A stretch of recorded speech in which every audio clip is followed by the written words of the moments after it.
Have you seen Spring Break Jake's work? Otherwise known as Jake Kenobi. His work is raw, emotional, entirely his own. With a background in graphic design and roots in the snowboard industry, he's carved out a practice that feels different. He's blending branding, chaos, emotion, and big topics like insomnia and mental health all into a kind of palatable aesthetic. I got to meet him because he booked a one-to-one consult with me, and I was so interested in his work and his practice and excited by the aesthetic that I asked him to do an interview together because I wanted you all to see his work. He's open and honest and the furthest thing from spring break. Each piece feels like a diary entry, layered, textured, emotional, vulnerable. I loved this conversation with him. I love where he's going with the work. I'm excited to follow this guy's career and see what's next. Jake's work ultimately captures the space, the liminal space between paradise and darkness, and I loved talking to him, and I think that you'll enjoy hearing from him too.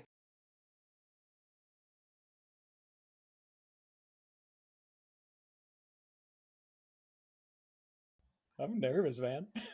Welcome to the big leagues. We were just Woo! giggling about the fact that there's a countdown on Riverside, but it is kind of great because it can get us into the Monday morning. Here we are, Jake Kenobi, Carrie Scott, talking about the serious Woo! business of making art. Very, very serious. Very If serious. there's one thing about me, I take it very seriously. Well, I mean, we know you do, Spring Break Jake. We got to Yeah, you can tell. we got to start there. We got to start there because the first time we met, I think it took me about 10 minutes to pluck up the courage to be like, can we talk about why are you Spring Break Jake? Oh yeah. No, I get that. But most of the shows and stuff I do, I'll see people, I'll notice them, notice my nameplate or whatever, and they're like, do I ask about it? You could tell the gears are turning. Like, should I ask him what's up with that? Yeah, it is just an old nickname I got from my old boss. Shout out Brad. Thank you for the nickname. But yeah, he gave me that nickname probably 12 some years ago now. And funny enough, I hated it at first. I definitely got it after just a looser night in my youth, but then it really kind of came to just represent what I wanted to do, and the type of imagery I wanted to use, like using tropical imagery to talk about the good things in life and sort of have this positivity in my work. And now it's just kind of a reminder, yeah, not to take myself too seriously, because it really is a gift to be an artist. I just absolutely love it. It's so fulfilling and fun. And yeah, the silly nickname is kind of a reminder of that for me. But it could, right, it could come across as slightly contradictory given how big the topics are that you're addressing in your work, right? They're not light and fleeting and fancy, and they're kind of the opposite of what I mean, what I think of when I think of spring break. It's like a bunch of guys getting drunk and being in Cancun. Yeah. Yeah, at this point it is, if anything, it's just ironic. I mean, I've been sober for 4 years. I go to bed at 10 o'clock. I meditate. I love tea. I'm not that image of spring break at all.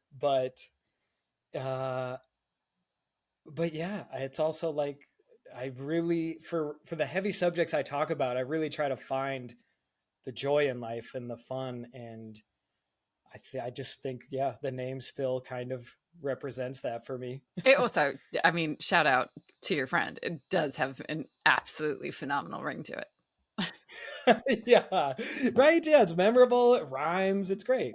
It's all good.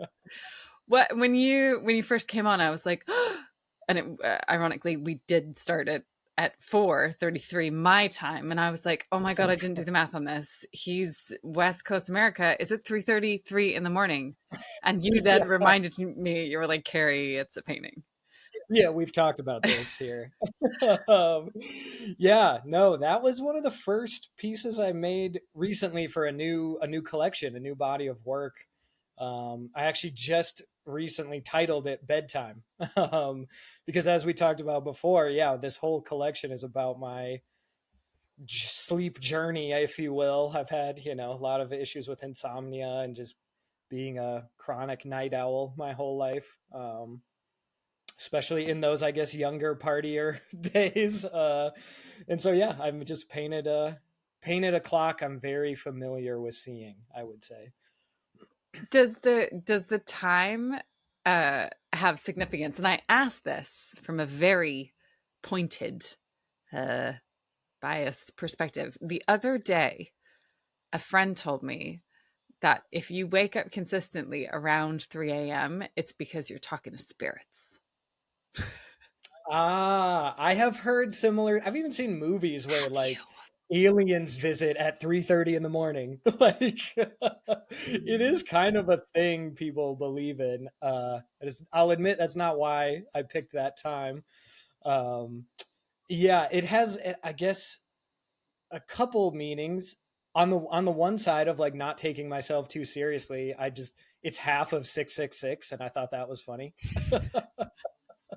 But more like personally, yeah, I some of my worst or hardest nights with insomnia, that was a common like bedtime for me, or like I would fall asleep in between 3 and 4 a.m. and it was just, honestly, it was just brutal. And so I wanted to acknowledge that, or like, represent that in some way. And so, yeah, so it still kind of has that like lighthearted but dual meaning for me.